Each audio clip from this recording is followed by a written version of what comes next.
We're now doing the first global stocktake. So we're getting a chance to not only look at the mitigation side, but we're getting a chance to now look at what's happening in countries. Where are they in that process of adaptation? NAPs are important because it gives a milestone as a document of where countries are in the process to build their resilience based on the challenges that they're facing with this changing climate.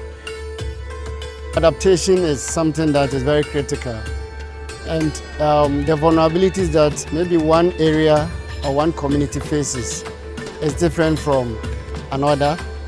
The amount of resources that maybe one community will need is different from one another. It's also country-driven and it's country-specific.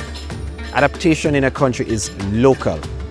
Sustainability means stewardship at that local level.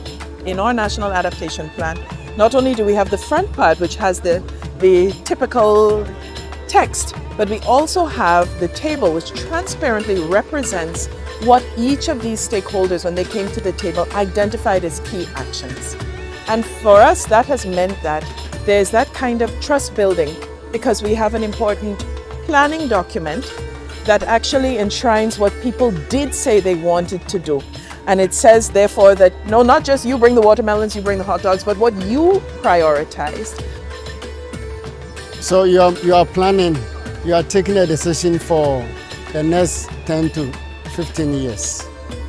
Based on what? You need to have the science. Science comes with data. So if you say that by 2015 or by 2025, 50% of our people are going to be affected by climate change, to what extent? What is the baseline that you are looking at? So we look with science and research institutions what kind of risk we are going to observe in 15 years' time. Is it about water scarcity? Is it about drought? Are there other features like extreme weather events where we have to protect community more forcefully? So the underlying analysis must be a risk assessment, and then we can have an evidence-based adaptation plan.